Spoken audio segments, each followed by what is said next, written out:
Merci beaucoup, honorable. La parole est à notre collègue Mohamed Aïb Salim Dafé, dernier orateur.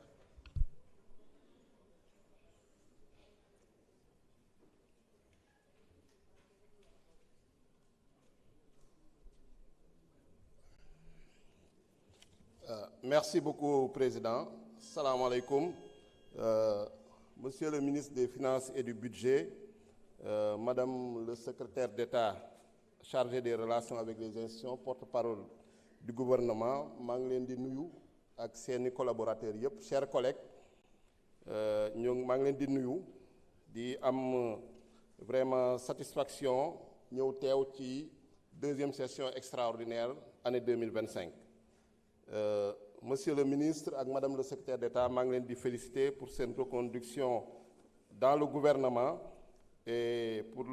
en tout cas la confiance du chef de l'État di leen souhaiter plein succès. Et par rapport ak projet de loi yu ñu fi indi, je pense que c'est des avancées majeures sur le plan économique, puisque wax nañ ko, c'est dans le cadre du plan de redressement économique et social. Plan de redressement économique et social, président de la République moom mooy définir la politique de la nation.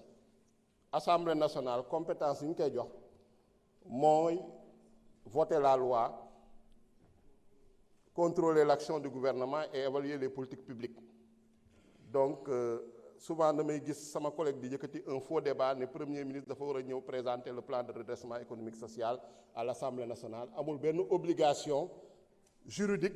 ou constitutionnelle bu ko ci soumettre. Maintenant su fi ñëwee dans le cadre du contrôle de l'action du gouvernement mooy question d'actualité yu ñuy def wala yeneen cadre yi wala Assemblée nationale jël responsabilité tamit auditionné ko su boobaa mën na ko présenter, mais amul benn obligation bu ko lié sur ce plan-là. Donc te bu mu koy def yaakaar naa ne il a fait plus en invitant toutes les forces vives de la nation. Daf ko Sénégal, daf ko également au niveau de la diaspora avec l'exceptionnelle mobilisation de la diaspora, ñu leen di si féliciter. Je pense que lu ñuy débattre on débat économie, ñoo ngi wax ci secteurs yi. Sama collègue bu fi jógee léegi, je pense que sooy xool évolution ci wàllum économie moo ngi joxe ay conseils gouvernement bi. te yaakaar naa ni ñoom bu ñu ci tolloon avant les années 2000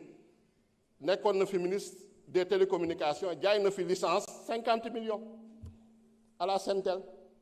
à l'époque 50 millions. Je veux pas dire que maanaam foofu ñoom seen xel foofu la tolloon 50 millions amuñu woon gis-gis amuñu woon vision ni secteur bi day décoller jël ay licence bradé ko jamono jooju. Donc tey suñu ñëwee fekk gouvernement boo xam ne moom moo ngi jëlee ci secteur bi ay centaines de milliards da leen di xaw a jaaxal. Donc côté boobu je pense que y a de l'évolution. Tey ñu fi nekk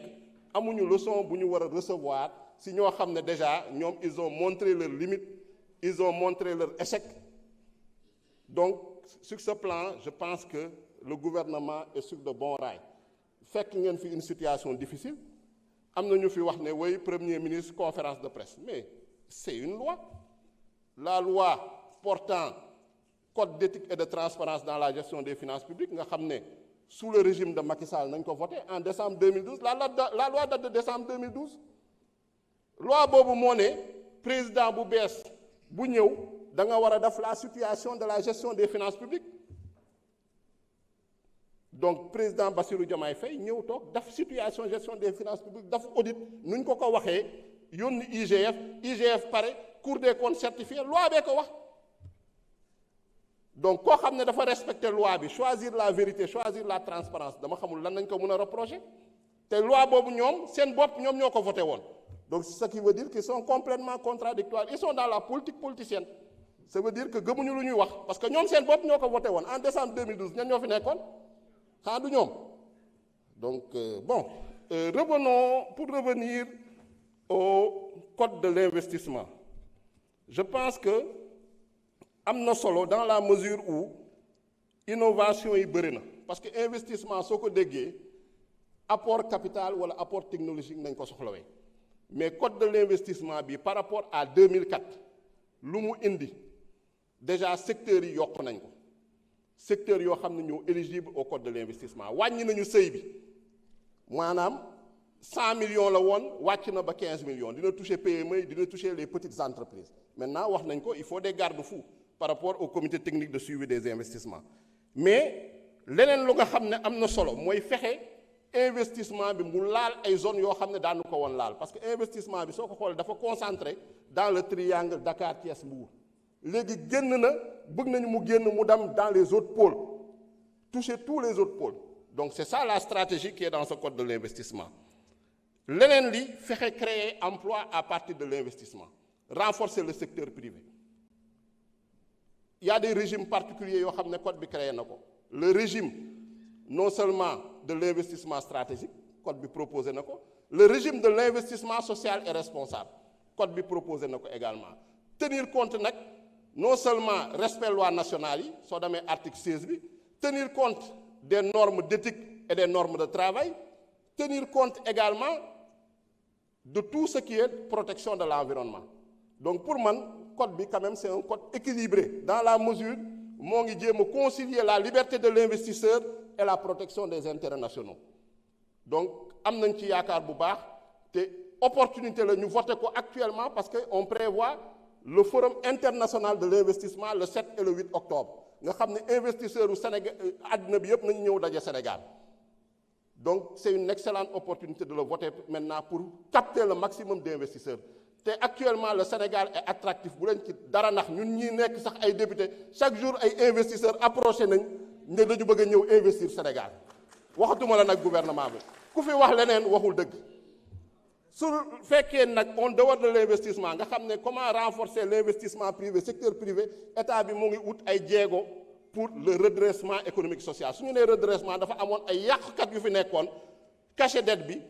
cacher déficit bi luubal xaalis bi saccager les finances publiques moo tax tey normalement su fekkoon dafa jaaroon yoon nañu dañu waroon ñëw impulser accélérer mais puisque dañoo yàq on est obligé de passer par le redressement te redressement boobu nag première mesure yi moom nañu présenter ci code général des impôts première mesure yi moom moo nekk sur la loi Rutel donc il y a une stratégie il y a une vision très claire depuis la stratégie depuis l'agenda national de transformation depuis la stratégie nationale de développement depuis le plan de redressement économique et social nga xam ne mooy opérationnaliser lu nekk ci agenda national de transformation ak stratégie nationale de développement ay instruments nag que ce soit le DPBEP que ce soit la loi de finances yooyu yëpp ay instruments yoo xam ne en octobre dina fi ñëw donc on est sur la bonne voie je pense que le reste moom c'est des discours d'opposants en perte de vitesse nga xam ne bon c'est normal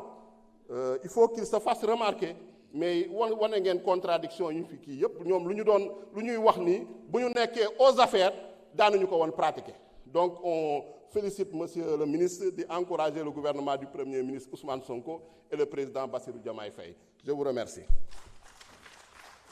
jërëjëf honorable Mohamed Ayib Salim Daffé